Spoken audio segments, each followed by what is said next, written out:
Bismillahirrahmanirrahim. Assalamualaikum warahmatullahi wabarakatuh. Alhamdulillahi wa kafa. Sallallahu ala nabihil mustafa wa ala alihi wa ashabihi al-wafa. Alhamdulillah di hari ini berjumpa lagi kita dalam serial tentang pemuda dan bagaimana menjadi pemuda yang punya dampak ya di masa mendatang. Pemuda yang kemudian punya kontribusi di lapangan ladang amal. Alhamdulillah hari ini kita sudah berada di pertengahan bulan suci Ramadan.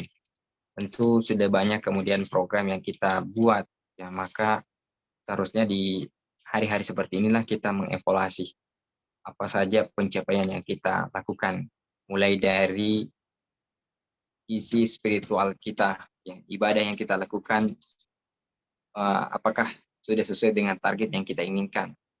Begitu pula bacaan Al-Quran, ya, dan juga puasa yang kita lakukan, apakah kita sudah mendapatkan target-target pencapaian yang diinginkan dari puasa yang kita lakukan, mulai dari menahan lapar dan haus, yaitu mengelola keinginan, kemudian juga bagaimana ditazkiyatin nufus, mensucikan jiwa kita, ya. Dan yang terpenting juga adalah bagaimana dari puasa ini membentuk kepribadian kita, integritas kita sebagai orang yang jujur. Dan ini semua harus senantiasa menjadi bahan evaluasi kita di pertengahan bulan suci Ramadan di hari ke-14 ini. Nah, insya Allah hari ini kita dan beberapa hari kemudian mendatang, kita akan sedikit membahas bagaimana pemuda, dan itu dimulai dari bagaimana masa muda Rasulullah SAW. Nanti kalau masih ada waktu kita juga bahas masa muda dari Nabi Musa alaihissalam atau Nabi Yusuf alaihissalam. Nah, pada kali kesempatan ini kita ingin dulu bagaimana masa muda Rasulullah SAW.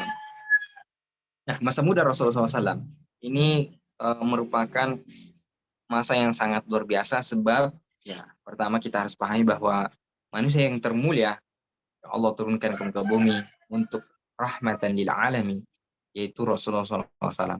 Maka pantas kemudian kita belajar bagaimana masa muda Rasulullah SAW ini, karena masa muda Rasulullah SAW ini seharusnya menjadi inspirasi kita, ya, khususnya kita ini yang bergerak di bidang pendidikan, jadi akademisi. Maka penting kita mengetahui apa saja yang menjadi kurikulum dari Rasulullah SAW. Dan bahkan masa muda Rasulullah SAW, atau bahkan kehidupan Rasulullah SAW ini, kalau kita mau tinjau dari berbagai sisi kehidupan, mulai dari sisi pendidikan, kemudian ekonomi, sosial, budaya, politik, itu sangat dahsyat, itu sangat inspiratif. Ya. Bahkan kita bisa mengatakan inilah suri toladan yang paling terbaik untuk kita. Laqad kana fi Rasulillahi uswatun hasanah. Jadi kita mungkin bisa saja mempelajari teori-teori pemikiran dari beberapa pemikir, tapi sekali lagi di antara mereka tidak ada yang kemudian kita pelajari, mulai dari perkataannya, perbuatannya, ya sifat fisik maupun psikisnya, kemudian juga takrirnya, bahkan perjalanan hidupnya, kecuali mengandung nilai pendidikan yang dan hikmah yang sangat luar biasa, sangat agung. Bahkan Allah sendiri ya mengatakan, wa innaka la'ala khuluqin azim, sesungguhnya padamu Muhammad terdapat akhlak yang azim, yang sangat luar biasa. Ya, maka kita ini sebagai umatnya, kalau kita juga ingin menjadi pemuda yang bangkit, pemuda yang powerful, pemuda yang impactful, pemuda yang punya peran di masa-masa mendatang, maka mari kita belajar langsung dari Rasulullah SAW. Bagaimana step-step kehidupan Rasulullah SAW ini yang penuh dengan hikmah pembelajaran. Itu yang pertama. Yang kedua adalah, mengapa kita harus mempelajari sirah perjalanan Rasulullah SAW? Karena sirah nabawiyah itu merupakan jantung dari agama kita. Makanya kita akan punya dua landasan yang utama. Yang pertama Al-Quran, dan yang kedua adalah sunnah. Sunnah ini terbagi 5. Dan inti dari sunnah itu adalah sirah nabawiyah. Maka kalau kita mempelajari sirah nabawiyah, khususnya masa muda Rasulullah SAW, ya seolah-olah kita sudah melihat bagaimana cara kerja teknis dari Al-Quran, dan itu ada di Sirah Nabawiyah. Nah, kita mencoba masuk hari ini bagaimana kemudian masa muda Rasulullah SAW. Yang pertama adalah pra kenabian, ya, atau masa muda Rasulullah SAW ini masuk pembahasan dimulai dari 0 sampai 40 tahun. Jadi nanti kita akan membahas bagaimana masa muda Rasulullah SAW dimulai dari 0 sampai 40 tahun. Bahkan mungkin kita akan membahas juga apa kejadian, ya, peristiwa penting yang terjadi sebelum Rasulullah SAW itu lahir. Nah, pembahasan kita pertama adalah di usia 0 sampai 4 tahun. Ketika Rasulullah SAW tinggal di kampung. Kemudian yang kedua adalah ketika Rasulullah SAW tinggal bersama ibunya di usia 4 sampai 6 tahun. Kemudian setelah itu Rasulullah SAW tinggal bersama kakeknya di usia 6 sampai 8 tahun. Kemudian di usia 8 sampai 12 tahun Rasulullah SAW menjadi asisten, tinggal bersama dengan pamannya. Meskipun setelah itu masih tetap ya berhubungan dengan pamannya. Kemudian kita juga akan membahas di usia 15 tahun. Apa kejadian yang beliau alami di usia 15 tahun, yaitu Rasulullah SAW ikut yang namanya Perang Fijar. Ini kita akan jelaskan apa hikmah yang luar biasa yang beliau alami di usia ini. Kemudian di usia 19 sampai 20 tahun. Ini adalah usia puncak kematangan fisik Rasulullah SAW. Kemudian di usia 25 tahun, beliau menjadi pebisnis yang sukses. Ya. Sekaligus usia 25 tahun inilah Rasulullah SAW menikah. Nah, ini juga kita akan bahas bagaimana seharusnya kita memplanning hidup kita di usia mana, kapan, bagaimana, sampai kemudian dengan siapa kita akan kemudian menjalani kehidupan ini, siapa pendamping hidupnya maksudnya. Kemudian di usia 35 tahun, ya, ada satu peristiwa penting yang dimana inilah yang akan mengokohkan eksistensi Rasulullah SAW sebagai pemimpin sosial, pemimpin dalam masyarakat, atau biasa orang istilahkan dengan social mission. Kemudian di usia 37 sampai 40 tahun Rasulullah SAW naik ke Gua Hira, dan ini ada pelajaran penting tentang Rasulullah SAW sebelum diangkat menjadi nabi, beliau banyak merenung. Nah, ini kita akan sebutkan hikmahnya, terutama untuk bagaimana memiliki pemikiran yang strategis Rasulullah SAW di masa mendatang ketika beliau menjadi pemimpin. Nah, itu mungkin kurang lebih silabus yang akan kita bahas di masa muda Rasulullah SAW. Nah, pertama, bagaimana kondisi peristiwa bangsa Arab yang disebut dengan jahiliyah sebelum kelahiran Rasulullah SAW. Jadi kalau kita baca sejarah, kondisi Arab, ya, Mekah khususnya, itu kalau kita ingin lihat dari berbagai sudut, ini yang disebut dengan jahiliyah. Ya, kondisi di mana manusia, secara khusus orang-orang Mekah waktu itu, betul-betul kemudian kita sebut dengan tadi, terbelakang. Ya. Mulai dari orang yang bisa baca tulis di Mekah waktu itu dicatat oleh para sejarawan hanya 17 orang yang bisa baca tulis. Coba bayangkan sebuah peradaban, sebuah bangsa yang hanya 17 orang yang bisa baca tulis, itu untuk level satu kota Mekah. Ya, kalau kita sekarang ini khususnya di Sopeng, saya yakin tidak seperti itu. Ya, sudah banyak kita, apalagi di kampus yang sudah banyak orang belajar, sudah bisa baca, menulis, bahkan kita sudah kenal peradaban. Tapi waktu itu dia cuma 17 orang. Udah apalagi bagaimana kita melihat peran ya di di publik, khususnya peran dari wanita, ya, itu sungguh sangat terbelakang. Belum lagi dari sisi akhlak, ya, waktu itu orang ya sudah terbiasa dengan tadi kemaksiatan, ya. Mulai dari yang kecil-kecil, ya, seperti perzinahan, ya. Kemudian juga masih ada orang yang kemudian saling menipu. Bahkan puncaknya itu adalah kemerosotan, ya, dalam akidah, yaitu di sekitaran Ka'bah terdapat banyak berhala. Jadi meskipun di sini sudah ada milah Ibrahim sebelumnya dari Ka'bah itu, tapi mayoritas kemudian mereka menyembah berhala. Inilah puncak yang disebut dengan jahiliyah. Ketika manusia itu tidak mengenal siapa Rabbnya. Ini kira-kira gambaran secara sederhana bagaimana kondisi Mekah. Jadi betul-betul terjadi krisis, ya baik dari segi ekonomi, ya sosial, budaya, bahkan politik. Nah, ditambah lagi sebelum Rasulullah SAW lahir atau bahkan di tahun kelahiran Rasulullah SAW itu datang serbuan pasukan bergajah. Ini yang saya kira kita sudah ketahui semua di surah Al-Fil. Alam tar kaifa fa'ala rabbuka bi ashabil fil. Alam yaj'al kaidahum fi tadlil wa arsala 'alaihim tayran ababil tarmihim bihijaratin min sijil faja'al asfima. Jadi ini terjadi serbuan yang dahsyat ya. Ini kalau kita bicara ini krisis yang ya masa krisis yang sangat luar biasa, krisis berlanjut ya kalau bisa kita istilahkan. Jadi bukan hanya tentang ekonomi, ya sampai kemudian ada pasukan bergajah yang dipimpin oleh Abraham dari Yaman yang ini menyerang menghancurkan Ka'bah. Kemudian dari sisi geopolitik, kondisi sebelum kelahiran Rasulullah SAW, di situ sudah ada dua peradaban yang menguasai dunia waktu itu. Pertama ada di sebelah timur peradaban Persia, kemudian di sebelah barat ada peradaban Romawi. Jadi dua peradaban ini dikuasa ya yang menguasai dunia saat itu.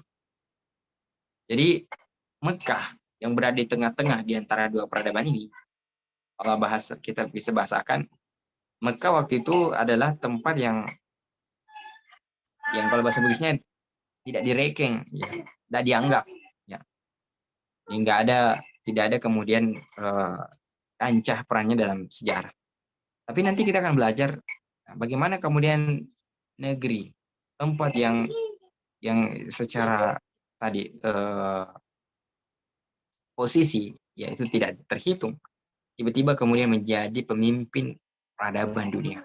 Bahkan sampai hari ya orang masih berlomba-lomba mendatangi Mekah untuk beribadah. Itu tadi. Jadi boleh kita katakan kondisi baik secara masyarakat, sosial, budaya, sampai geopolitik Mekah ini sangat ya kita katakan sebagai jahiliyah. Itulah yang sering kita dengar ya, beberapa penceramah yang selalu mengatakan bahwa ya, Rasulullah SAW yang membawa dari alam kegelapan menuju alam yang terang benderang. Jadi betul-betul gelap. Ya. Nggak ada peradaban waktu itu. Tetapi meskipun demikian, di saat yang sama ternyata para ulama, sejarawan itu menulis bahwa Mekah ini, sekalipun dia terbelakang, tetap kemudian ada keutamaan. Ada 10 keutamaan setidaknya yang dimiliki oleh Mekah. Yang pertama adalah Mekah ini adalah kota yang tanpa warisan filsafat. Jadi tidak ada satupun pemikir, ya, filosof yang kemudian ada di Mekah. Sehingga nanti ketika Islam itu datang, orang tidak akan menganggap bahwa Muhammad ini karena hasil belajar. Nah, tapi meskipun demikian, orang masih menuduh Muhammad ini membuat sesuatu yang apa namanya, bahkan disebut sebagai tukang sihir. Nah, jadi tidak ada satupun ajaran filsafat. Beda di Romawi, ya sudah ada kemudian ajaran filsafat di sana. Yang kedua adalah di Mekah ini tidak ada kemudian sistem yang mengatur tentang militer. Jadi dengan peradaban yang tadi Romawi, Persia, mereka sudah ada perlengkapan persenjataan, ya sistem militer, bahkan mereka punya sekolah, ya latihan khusus. Nah, maka tidak ada. Jadi kalau ada yang menyerang, maka mereka sistemnya adalah sistem misalnya sifat ajiwar. Ya. Jadi kepala suku yang kemudian melindungi orang-orang di bawah sukunya. Jadi tidak ada kemudian di perbatasan kota yang melindungi secara militer. Jadi tidak ada pengalaman mereka untuk mengelola ya seperti tadi prajurit. Meskipun ada ya antar satu suku dia punya sistem apa namanya militer, tapi itu dia hanya tadi berkaitan sukunya saja, tapi tidak ada secara kalau kita baratnya tidak ada dalam satu kota satu negara ya secara khusus. Kemudian yang ketiga adalah Mekah ini tidak ada kemudian pengalaman mereka bernegara. Jadi mereka memang punya suku-suku, ada kepala suku yang diangkat sebagai orang yang terhormat, tapi tidak ada kemudian sistem sosial politik. Nah, jadi tidak ada yang secara resmi. Jadi mereka ini tidak ada pengalaman pernah mengelola negara. Tapi nanti kita lihat bagaimana pencapaian. Ketika Rasulullah SAW membawa Islam, Rasulullah SAW membangun negara, ya, yang kemudian dari negara inilah bisa menyebarkan Islam ke seluruh dunia. Kemudian selanjutnya lagi di Mekah ini mereka memang terbelakang dari sisi tadi, tidak ada yang bisa baca tulis, tetapi mereka kuat dalam balaghah, dalam syair, yang bahkan di antara mereka ada kaum yang ahli dengan sastra. Bahkan disebut-sebut orang Mekah itu kalau mereka perang, mereka bersyair. Ketika mereka ada sesuatu yang bergembira, mereka juga bersyair. Sampai ketika mereka ingin meninggal pun, mereka masih tetap sempat untuk bersyair. Jadi fasih, ya bahasa Arab sebelum Rasulullah SAW diutus, itu sangat fasih. Dan inilah hikmah mengapa Al-Quran datang dengan mukjizat, salah satunya adalah dengan lalagoh, ya keindahan bahasa, sastra level tinggi lah kita sebut. Kemudian juga di Mekah ini, itu ada fitrah agama Nabi Ibrahim alaihissalam, yaitu Islam. Jadi sudah ada buktinya adalah Ka'bah. Beda ketika Islam itu turun. Nah, misalnya di negara yang menyembah dewa-dewa misalnya, atau paganisme, atau yang menyembah api, tentu mereka tidak menginginkan ada agama tauhid. Maka di Mekah ini cenderung kemudian orang dengan sendirinya masih bisa menerima. Bahkan disebut mereka ini masih tetap mempercayai Allah. Wa iza sa'altahum, di Al-Quran disebutkan, man khalaqas samawati wal ard, jika dikatakan kepada mereka siapa yang menciptakan langit dan bumi, la yaqulunna Allah, maka mereka mengatakan Allah yang menciptakan langit dan bumi. Tetapi mereka kemudian menjadi syirik dalam tauhid al-uluhiyah. Jadi mereka percaya tauhid ar-rububiyah, tapi dalam prakteknya ketika beribadah mereka menyembah berhala. Syiriknya di situ. Kemudian selanjutnya keutamaan secara khusus orang Mekah. Pertama adalah mereka ini adalah orang yang sodik, orang yang jujur. Jadi mereka ini meskipun jahiliyah, tapi mereka tetap menjunjung tinggi namanya kejujuran. Mereka pantang mengatakan sesuatu berseberangan dengan apa yang mereka kerjakan. Jadi kalau mereka bilang A, mereka melakukan A. Kalau mereka mengatakan B, ya mereka mengerjakan B. Mereka tidak pernah kemudian berdusta, berbohong, apalagi di depan publik. Kemudian selanjutnya lagi, orang Mekah itu adalah orang yang karim, orang yang dermawan. Kalau bahasa kita sekarang ini, orang yang mudah, yang memberi. Maka ini juga pelajaran bahwa apa jadinya ketika Islam itu turun di tempat yang dimana masyarakatnya pelit. Ya, bahasa Buisnya maseke. Ya, mau disuruh untuk bersedekah, gak mau. Boro-boro kemudian disuruh untuk berjihad, mengorbankan harta, nyawa sekalipun. Maka Islam ini turun pertama kali kepada tadi orang-orang yang memang punya kemauan untuk berbagi, berderma. Kayaknya ini juga nanti kalau ada waktu kita membahas tentang apa faktor yang membuat peradaban itu bangkit, bangsa itu maju. Salah satunya kalau mereka adalah punya semangat untuk bersedekah, menyumbang. Ya, dan Masya Allah kita ini sekarang di bulan suci Ramadan, ya, relatif orang-orang itu punya keinginan untuk membantu orang lain. Ya, orang dengan mudah bersedekah.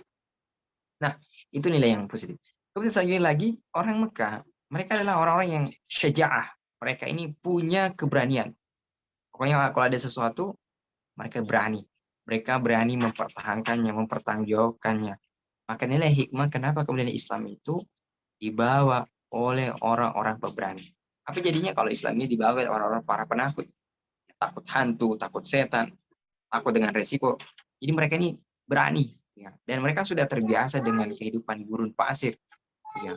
Dengan hukum rimba, mereka berani. Dan keberanian itulah melahirkan yang namanya izzah. Nah, jadi mereka juga ini adalah orang yang punya harga diri. Makanya Mekah ini tidak ada sejarahnya mereka dijajah. Jadi mereka meskipun tadi jahiliyah terbelakang, tapi mereka nggak mau dijajah. Mending mereka mati mempertahankan harga diri daripada harus menjadi orang-orang yang dijajah.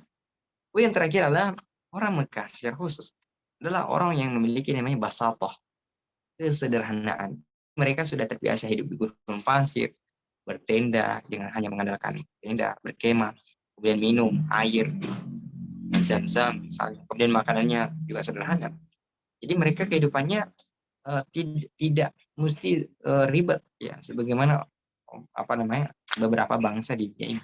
Jadi mereka sudah terbiasa hidup di gurun. Dan ini dibutuhkan ya ketika Islam itu nanti kemudian ini disebarkan, menyebar ke seluruh penjuru dunia. Itu dimulai dari orang-orang yang hidupnya sederhana. Nah, kira-kira tadi ya keutamaan kota Mekah secara khusus dan keutamaan dari orang Mekah. Jadi ini tentu menjadi pelajaran berharga. Ya, jadi kita bertanya kenapa Islam itu atau Al-Quran itu nggak turun di Sopeng misalnya. Ya meskipun kita punya banyak keutamaan, tapi sekali lagi setidaknya ada 10 tadi keutamaan dari Mekah, baik kota Mekah secara khusus maupun orang Mekah ya secara khusus juga. Nah kemudian eh, Rasulullah SAW itu kemudian lahir di tempat ini di Mekah, ya. Dan kita tadi sudah menjelaskan juga bagaimana kondisi geopolitik di mana terjadi dua peradaban antara Romawi dan Persia, bahkan disebut sejarah dua peradaban ini saling ingin merebut kendali kekuasaan secara level internasional. Jadi mereka dua ini saling berperang.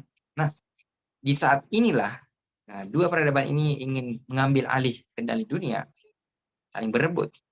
Itu kemudian muncul ya yang kita sebut dengan celah sejarah. Dan ini pelajaran yang luar biasa disebutkan para ulama tentang qawaid tarikh, kaidah-kaidah sejarah bahwa ketika terjadi masa yang sempit, masa krisis yang berlanjut, di saat inilah ya akan lahir peradaban yang baru. Jadi ada namanya celah sejarah. Dan ini kita juga bisa belajar dari kita Indonesia. Bagaimana kemudian proklamasi kemerdekaan Indonesia itu di saat dunia secara geopolitik itu terjadi juga perebutan kekuasaan. Ya, makanya kita kan Indonesia merdeka di saat atau di waktu ketika Jepang ya, Hiroshima Nagasaki itu dibom atom. Nah, ini kan terjadi kalau kita baca sejarah ya, terjadi perebutan kekuasaan dunia. Dan saat itulah tokoh-tokoh dari bangsa kita, proklamator, segera langsung menemukan kemerdekaan. Kenapa? Kalau terjadi celah sejarah, ini adalah momen kita. Nah, ini kalau kita ingin mengatakan bahwa kita ini harus optimis ya, melihat apa yang terjadi dalam kehidupan kita. Kita harus bisa kemudian mengambil langkah-langkah.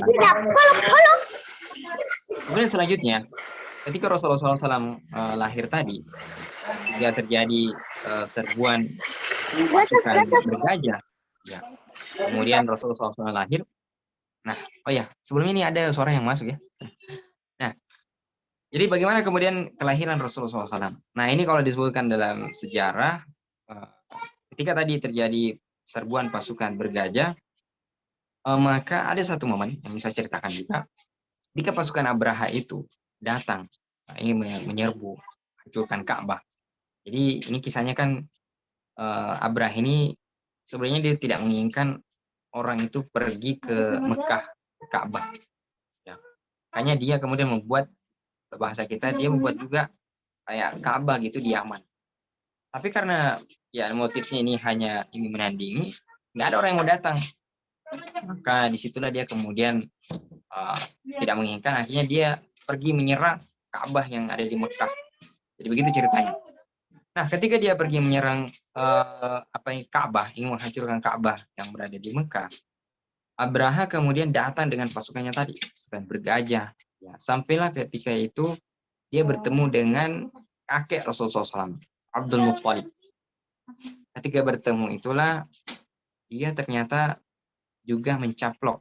Dia ngambilin unta ya, atau bahkan mungkin domba dari kakek Rasulullah SAW. Sampailah kemudian kakek Rasulullah SAW itu datang, dia protes ke Abraha. Ya, balikin unta saya, domba saya. Maka Abraha ini, alangkah kagetnya dia, ini orang, kami ini kan sudah datang ingin menyeberang Ka'bah, menghancurkan. Kok dia cuma protes untuk dibalikin untanya? Maka itu kemudian Abdul Muthalib mengatakan, Haza Ka'bah, ya. Indahu Rabb. Dia punya Rabb. Amma hazal ibil. Adapun unta ini, ana rabbuhu, saya tuannya. Jadi balikin. Nah, jadi katanya saya bertanggung jawab ini. Adapun Ka'bah dia punya punya apa namanya? Rabb sendiri penjaganya. Maka disitulah kemudian, nah, di surah Asy diceritakan tadi, datanglah burung yang berbondong-bondong yang kemudian menghancurkan seluruh pasukan bergajah. Nah, di tahun inilah kemudian lahir Rasulullah SAW.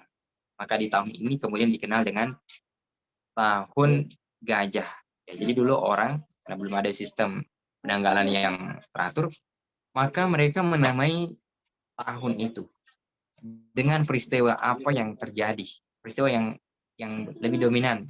Ya, kayak kalau kita ini seandainya ya belum ada nama tahun, ya, belum ada apa namanya pengaturannya, kita mungkin akan menamai satu masa itu, satu tahun itu dengan peristiwa penting yang terjadi.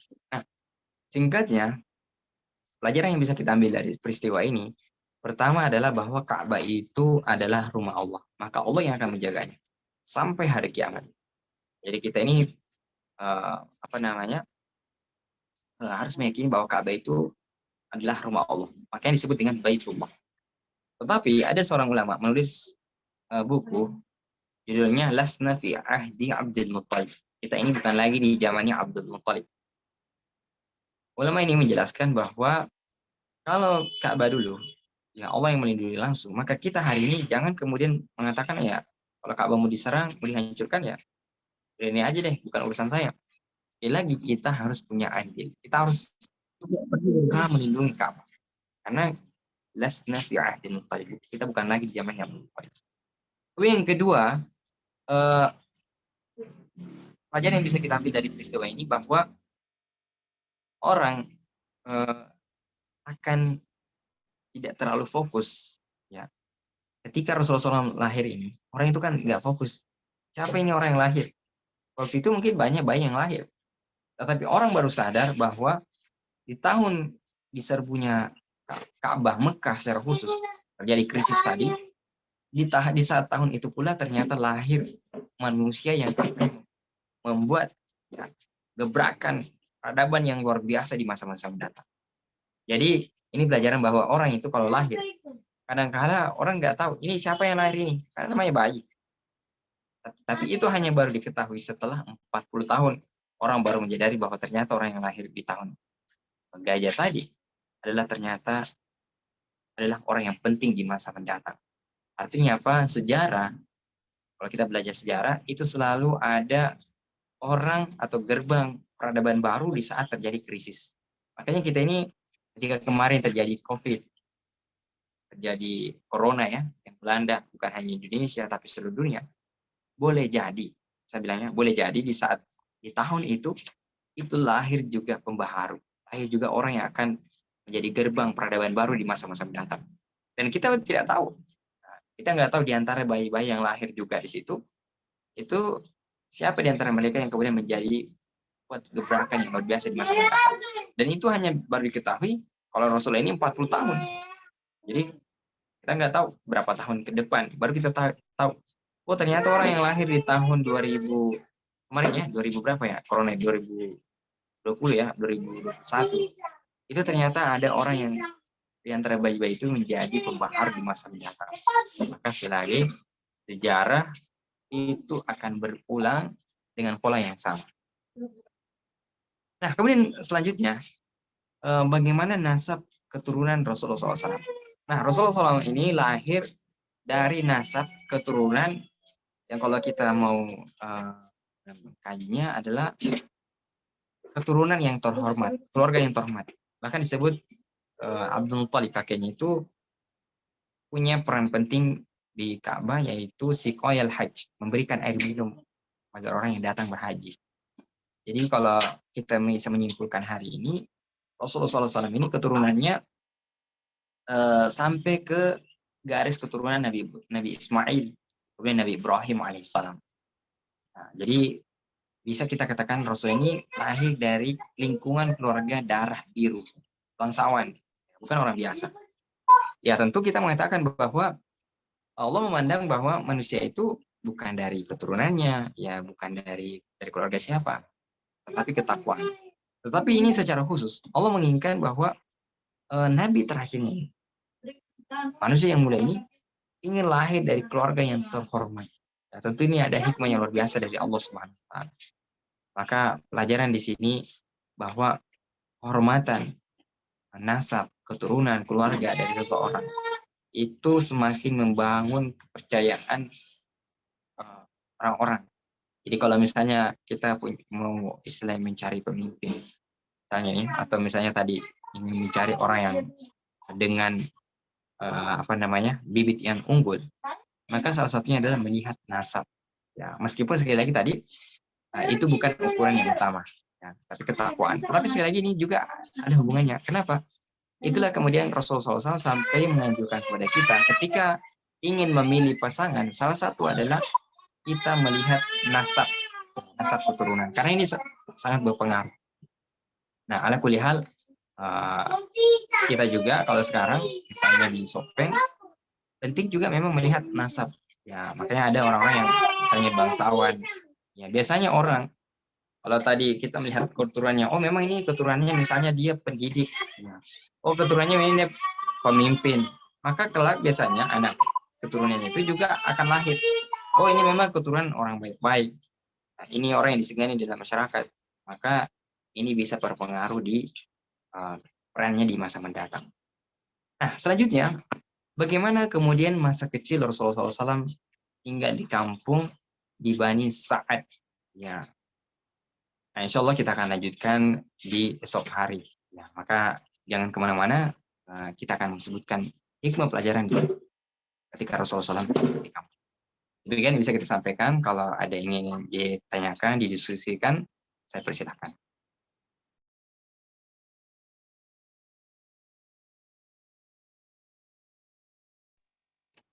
Ya, baiklah. Saya ambil alih moderator karena moderator sebelumnya sedang dalam perjalanan. Baiklah, kita memasuki sesi tanya-jawab. Yang ingin bertanya bisa melalui room chat atau menyalakan mic-nya. Oh ya, kalau tidak ada, ditutup aja. Oh ya, ada nih. Mungkin lagi aneh ya, baru di chat, baru ditulis. Ya, baiklah saya bacakan ya Ustaz. Assalamualaikum, izin bertanya Ustaz. Bagaimana sebaiknya dalam memperkenalkan anak dengan masjid? Di sisi lain kami takut jemaah lain terganggu.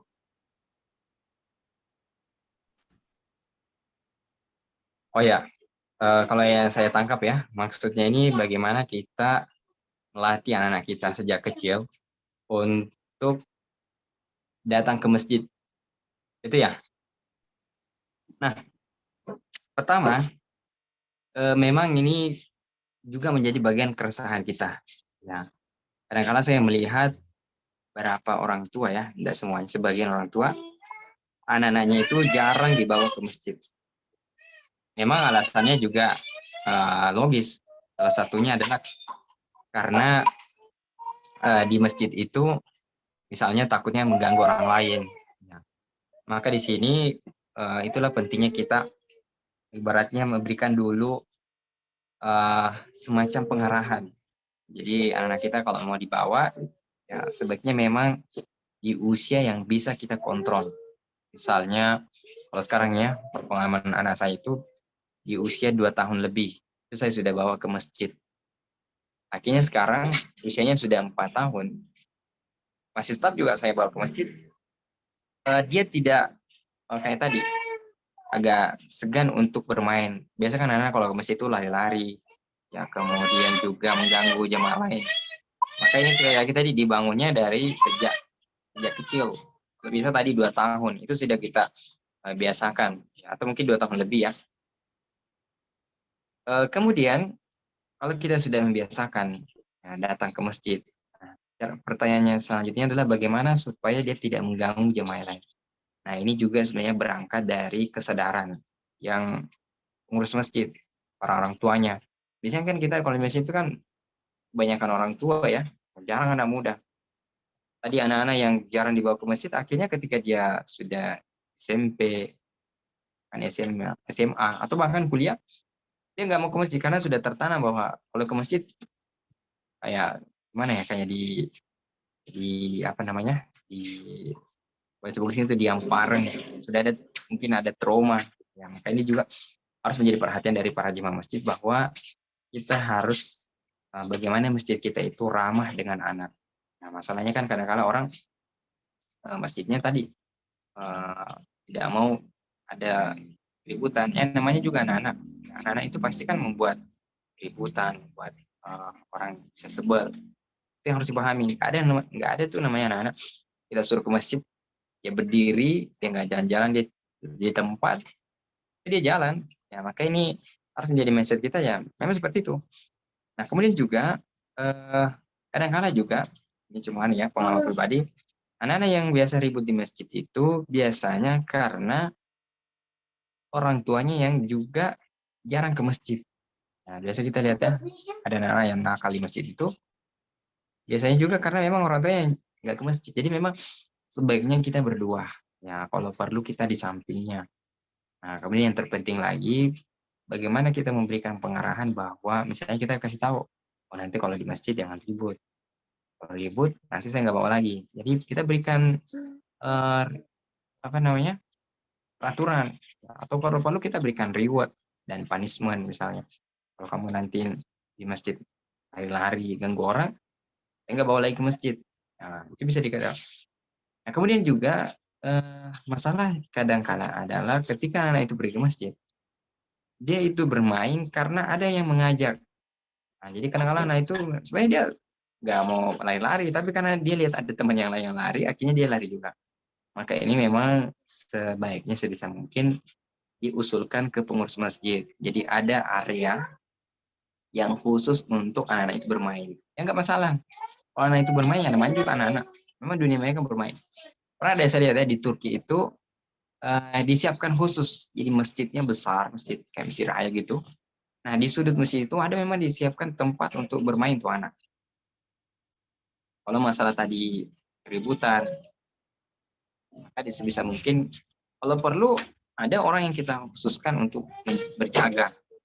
Memang dia khususnya menjaga. Misalnya kalau di anak biasa ada TPA-nya di masjid itu. Ya, kalau perlu ada ustadznya yang gantian menjaga. Gak masalah dia nanti sholatnya belakang sholat berjamaah. Tetap berjamaah. Misalnya dua, misalnya pembinanya yang standby di situ menjaga supaya tetap aman. Nah, jadi itu salah satu caranya. Kemudian bisa juga mungkin diakali dari susunan saf. Ya, misalnya di antara ada orang tua, kemudian ada anak orang tua. Jadi atau orang dewasa sama saya, supaya anak-anak itu tidak saling mengganggu bermain. Nah, itu beberapa tips. Jadi intinya tadi dimulai dari orang tua. Bagaimana kita ini harus punya kesadaran bagaimana anak ini harus dikenalkan ke masjid. Ya, jangan sampai dewasa ya, misalnya kayak usia SMP, SMA kita mau suruh ayo ke masjid. Ah, ini sudah masih simpan rasa nih karena sudah jarang dibawa ke masjid. Jadi ajari dia untuk sejak kecil pergi ke masjid. Ajari mulai dari kita orang tua bagaimana tidak sembarangan. Karena memang dicontohkan adab-adab, jadi adab-adab masuk masjid dan sebagainya. Nah, saya kira itu intinya tadi bagaimana kita membiasakan dan memberikan tadi pengarahan, harus diberi pengarahan. Kemudian kalau memang anaknya tidak bisa diatur, biasa kan ada memang anak yang apa istilahnya aktif ya, super aktif. Maka kalau anak seperti ini memang butuh pendampingan khususnya. Jadi mungkin kalau sholat berjamaah itu 5 waktu, ya mungkin kita bawa di waktu-waktu tertentu yang paling bisa kita kontrol. Jadi disesuaikan saja. Tapi intinya poinnya di sini adalah kita butuh membiasakan anak kita untuk dekat dengan masjid. Karena siapa lagi yang akan melanjutkan generasi ke depan kalau bukan dari generasi anak muda. Wallahu a'lam. Oke, ada pertanyaan Ustadz. Apakah perempuan wajib ke masjid? Oh ya, perempuan secara khusus, kalau kita baca hukum secara hukum fikih, itu tidak sama dengan laki-laki. Nah, kalau laki-laki, memang di sini ada perbedaan pendapat ya. Ya, salah satu pendapat yang kuat mengatakan laki-laki itu wajib sholat berjamaah 5 waktu di masjid. Ini untuk laki-laki, ya, wajib. Nah, adapun perempuan, maka perempuan dalam hal ini itu tidak wajib, tidak sama dengan wajibnya laki-laki. Bahkan perempuan itu eh, lebih afdolnya sholat fardunya, sholat wajibnya di rumah. Jadi dia lebih afdol sholatnya di rumah. Ini sebenarnya ada di Al-Quran ya. Kemarin ada saya baca. Kalau besok saya bisa berikan penjelasannya. Tapi kesimpulannya tadi tidak wajib. Tetapi kalau ada perempuan bagi kita akhwat mau pergi sholat di masjid, misalnya sholat isya, sholat maghrib, atau mungkin sholat tarwih, maka itu tidak mengapa, tidak dilarang. Jadi dia tidak wajib, tapi kalau dia mau pergi ke masjid, inisiatif pribadi, itu tidak mengapa, selama tidak terjadi yang namanya fitnah. Nah, jadi jangan sampai dia ke masjid justru terjadi fitnah. Nah ini sebaiknya di rumah. Tapi kalau misalnya masjidnya itu kondusif, aman, ya dalam perjalanan misalnya, apalagi kalau kayak sekarang misalnya kalau di kota besar ya, ya kadang-kadang kalau dia pergi ke masjid dan misalnya dia pergi sholat tarwih, ya, dan pulangnya misalnya kemalaman, ya, maka lebih afdolnya di rumah. Justru lebih afdol di rumah itu perempuan apa? Sekali lagi kalau dia mau ke masjid tidak masalah.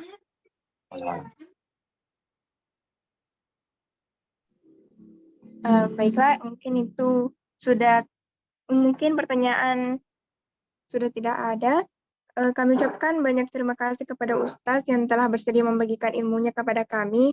Semoga Allah membalasnya dengan pahala yang tak terhingga.